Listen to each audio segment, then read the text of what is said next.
Today I'm cooking up a picnic complete with a Pimms Cup, which if you've never had it is very refreshing on a hot day. But if you've never had it, it is a lovely, refreshing cocktail, perfect for a hot summer day. Not super strong, and it is officially the cocktail of Wimbledon. So it's very mild-mannered. And it's all based on Pimm's #1. It has a lovely floral quality, and you mix it with a variety of things to make a Pimms Cup. Now, Pimms Cup can be made with lots of things. I was first introduced to it again by my dear friend Greer, who mixed it with ginger ale, and I love that. I've also seen it mixed with a lemon lime soda. In New Orleans, they mix it with lemonade and seltzer. But this is more of a classic Pimms Cup, and I'm not using any soda. I'm gonna use simple syrup and some fresh lemon juice along with cucumber, which is a traditional flavor. And to get started, we're gonna slice up a cucumber. This is an English cucumber because you have to stay English. And I'm gonna slice it up. Half the slices are going into the drink to help flavor it. The other half are just gonna be garnishes. So I'm just gonna go down and slice this cucumber nice and thinly. I washed it, obviously. All right. So half of these will be garnish. Let's see, the first half will be garnish. We'll set those aside for later. And the second half are gonna go right into the pitcher where we're gonna build the Pimms Cup. All right, so I'm gonna set this aside. Next up, the lemons. We're gonna use lemon slices and fresh lemon juice. So I'm first gonna slice up a lemon and put that right into the pitcher.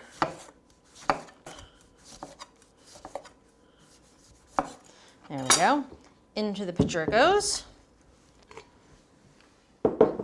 Next up, we're gonna make a whole bunch of lemon juice. We're gonna make about 9 ounces of lemon juice, which is a cup and 2 tablespoons to be accurate. And the recipe I'm using actually was based on 20 ounces of Pimm's, but a Pimm's bottle is 26 ounces. And if I'm opening a bottle of Pimm's, I'm opening a bottle of Pimm's, so I'm gonna use the whole thing. So I've scaled the recipe up for the whole bottle. All right, so to make a cup of lemon juice, which is a lot, I'm gonna need at least 5 or 6 lemons. And of course, if I'm juicing 5 or 6 lemons, bringing out the juicer. I only bring this out when I'm making Pimms Cup, margaritas, and lemonade.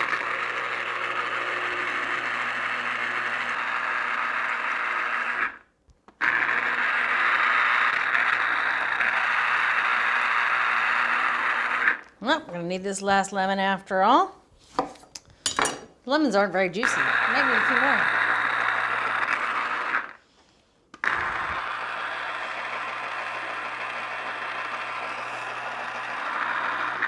All right, that looks pretty good. You see there's a little measurement on this side that I'm looking at. And it's just under 10 ounces. I'm looking for 9 ounces.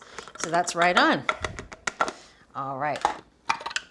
Gonna add this right to the pitcher, but I'm first gonna strain it just to make sure we caught any of those seeds that might have made their way through. I don't see, oh, there is a seed.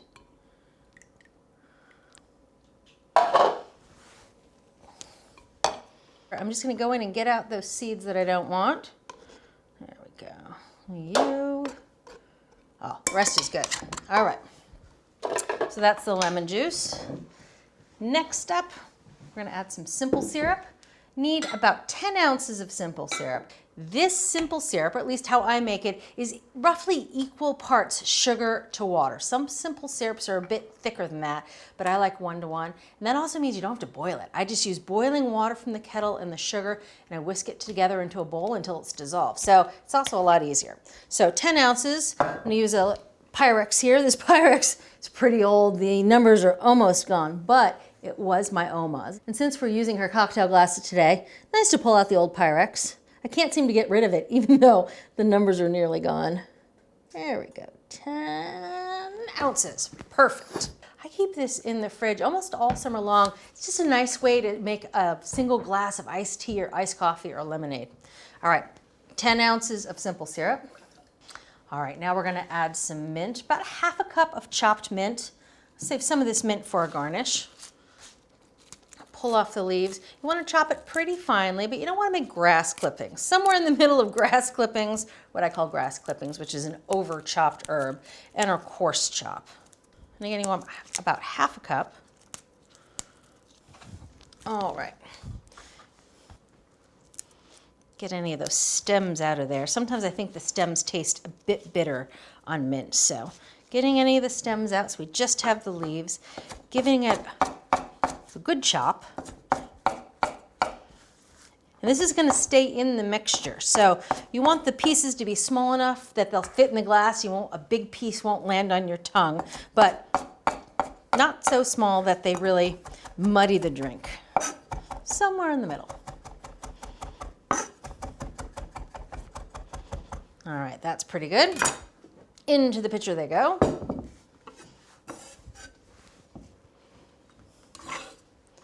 All right, last but definitely not least, the Pimms. The whole bottle. It's a good looking pitcher right here. Right to the top. Et voila. That is how I make a Pimms Cup. Now the trick is, you have to let this sit for a few hours, at least 4 hours. Sometimes I even do it a day ahead. And let all those flavors marry. And then when we'll serve it with club soda to lighten it up a bit.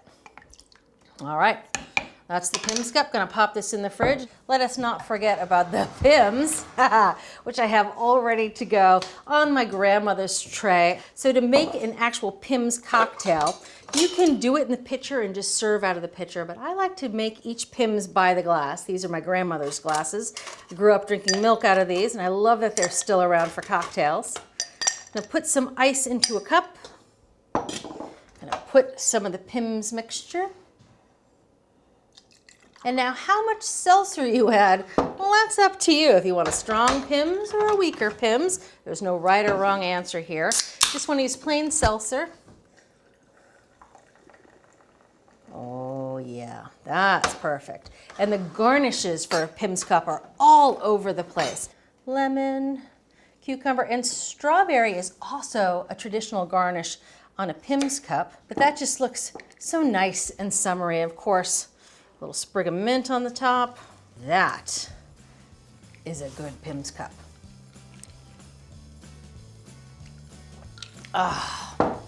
Perfect. These flavors, I love them together. This is the perfect summer cocktail. Thanks for watching. What'd you think? Leave a comment below and let me know what you're excited to cook this week. And while you're at it, hit that subscribe button. You can get today's recipes and more for free at our website, americastestkitchen.com/JuliaAtHome.